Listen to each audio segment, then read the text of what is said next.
Assalamualaikum, selamat pagi teman-teman. Jumpa lagi dengan saya Umar LG di edisi Jumat ini ya, edisi Sajadah Jumat. Baik teman-teman, ada dalam Islam dikatakan ingatlah Allah maka hatimu akan tenang gitu ya. Jadi edisi kali ini saya akan berbagi tentang ceramah dari Buya Yahya tentang ketenangan hati. Oke, langsung saja kita simak bersama ya. Oke, yuk kita simak yuk. Bagaimana supaya hati dan pikiran kita selalu merasa tenang, Buya? Karena kita sebagai manusia biasa dalam menghadapi cobaan hidup masih suka gelisah, Buya. Ya, terima kasih Buya. Wassalamualaikum warahmatullahi wabarakatuh. Waalaikumsalam warahmatullahi wabarakatuh. Pertanyaan sedikit. Sebetulnya ketenangan itu adalah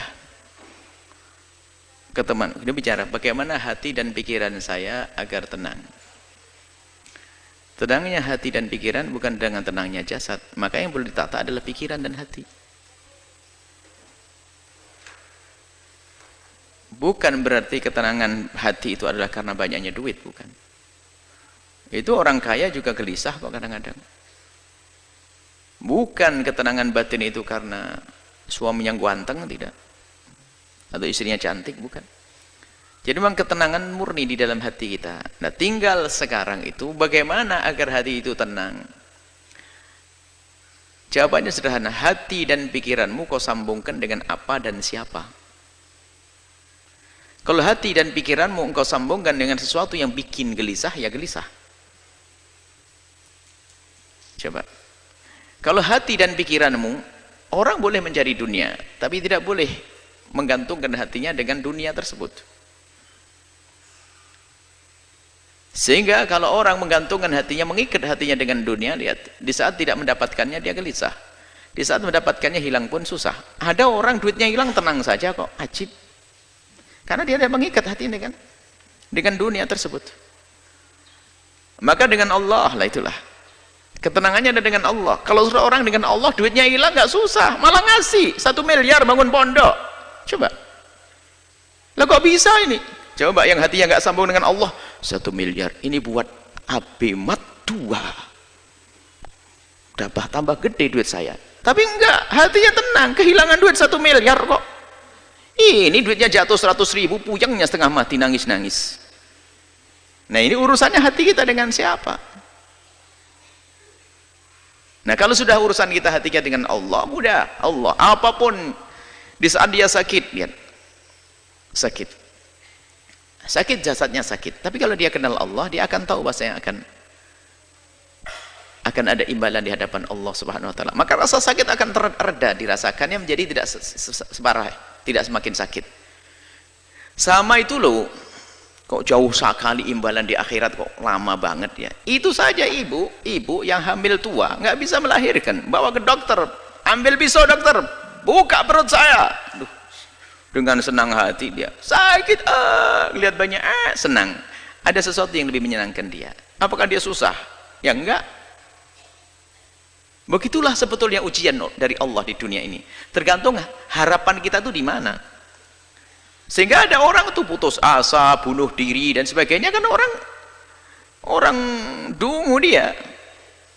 Orang dungu. Mau nikah nggak jadi, bunuh diri. Utang kebanyakan, bunuh diri. Gampang banget dia. Di negeri kafir banyak bunuh diri, nggak ada iman. Sebenarnya gelisah karena dia tidak punya Tuhan dia sebetulnya. Kalau punya Allah, nah ini sekarang biasakan dengan Allah. Maka ala bidzikrillah tatma'innul qulub. Mengingat Allah menjadikan tenang hati. Bukan kegembiraanmu adalah dengan dibalik tumpukan harta. Coba kita melihat, kita menemukan orang di kampung-kampung sangat sederhana, gaji sehari untuk makan sehari. Tapi no problem dia, hidupnya candaria dengan istri, ya Masya Allah. Suaminya berangkat dulu, nanti tak kirim sarapan Pak ya, inggih. Berangkat suaminya duluan kok belum datang, sambil nyangkul. Suami inti yang bawa rantang nasi bungkus, pincuan begitu bawa sana. makan, Pak ya, nah pulang nanti bawa sayur suaminya, tatonya apa dapat burung, dapat ikan sedikit, nggak pernah punya problem dia, kayak orang punya istana itu. Tapi yang rumahnya gede, mobil mewah itu belum tentu senang dia, karena urusan bukan dunia, gelisah. Kita pernah ngisi pengajiannya orang kaya, kayaknya gelisah semuanya. Mulai dari gelisah rumahnya, sertifikatnya di bank semuanya ada. Mulai gelisah kebanyakan duit, gelisah kebanyakan duit. Kok bisa gimana? Ini punya 2 perusahaan saja, saya sering ditinggal sama suami saya. Sekarang membuka perusahaan di luar negeri, Bu ya. Bagaimana nasib saya nanti? Wah, tambah susah dia. Macam-macam orang dan bingung nih manusia itu karena hatinya tidak dengan Allah. Maka ada bizikrillah tatma'innul qulub. Dengan banyak menyebut nama Allah, ingat Allah, akan menemukan ketentraman. Sehingga susah yang sesungguhnya adalah di saat dia jauh dari Allah. Kalau sudah jauh dari Allah, kecil pun jadi susah. Tapi kalau dengan Allah, bencana pun kayak apapun akan menjadi sebab dia senang. Karena ini dari Allah. Sehingga para solehin itu kalau diuji dengan kefakiran, selamat datang dengan syiarnya orang-orang besar. Kefakiran syiarnya orang-orang besar. Dia tidak menganggap sebuah kerendahan. Tapi lihat yang tidak punya iman, nasib sudah sholat tetap melarat, Tuhan tetap melarat. Kurang ajar sama Allah nih. Gimana bisa bahagia dengan Allah saja curiga begitu, dengan Allah sudah nggak benar. Baik ya, kuncinya adalah bagaimana hati kita. Kita biasakan dengan Allah, dengan Allah. Hakikatnya seperti itu. Tapi di samping itu juga kalau kita berkumpul dengan kemuliaan, Anda akan menemukan kesejukan. Kenapa Allah akan turunkan rahmat di tempat semacam ini? Anda bergabung di tempat-tempat mulia. Biarpun secara zahir tidak langsung hiburan itu disajikan. Misalnya kalau orang ahli maksiat kan hiburannya adalah hadir tempat disko dan sebagainya, ketawa-ketawa. Ketawa sesaat itu susahnya panjang. Senang kelihatannya, tapi tidak tahu bahasa dia akan menemukan kesusahan yang panjang. Tapi kalau kita menghadiri tempat mulia semacam ini, dijanjikan oleh Allah ada rahmat diturunkan, Anda semakin sejuk. Anda berkumpul dengan orang senang, orang baik, lihat ada kesejukan. Lihat. Jujur, kita dengan orang soleh saja, kita lupa kok dengan segala permasalahan. Kalau Anda duduk dengan orang yang sangat Anda cintai dari ulama-ulama orang soleh, Anda duduk saat hilang kelusa, utang lupa, ini lupa, sakit lupa. Itu hanya dengan orang soleh.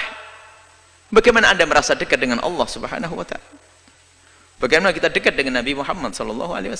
Itu saja. Kembalikan hati kita dengan Allah. Biasakan berzikir, merenungi ya. Merenungi tentang nasib kita nanti di akhirat. Bagaimana urusan dunia, rendahnya dunia. Kalaupun mencari dunia hendaknya untuk Allah. Sudah menjadi orang kaya boleh, bukan dilarang. Tapi bukan hanya untuk menyuburkan kesombongan kita, untuk membesar kerakusan kita. Kalau kita hanya mencari dunia hanya untuk dunia tersiksa, seperti diingatkan oleh Nabi, kalau ada orang hatinya itu rakus, dikasih lembah emas 1 minta 2, dikasih 2 minta 3, kasih ini. Dan unik orang itu punya pabrik 6, itu pabriknya triliunan semuanya tuh. Itu kebakaran hancur 3, itu masih nangis nyungsep masuk rumah sakit, bodoh banget dia. Masih ada 3, 3-nya saja masih kaya raya dia. 3 perusahaannya masih berjalan, 3-nya runtuh, itu nyungsep dia masuk rumah sakit. Ya, kasihan benar tuh manusia. Semoga Allah menjaga hati kita. Hati dengan Allah. Maka di saat Anda kaya, kaya yang sesungguhnya. Anda bisa menjadi fakir, Anda kaya dengan Allah.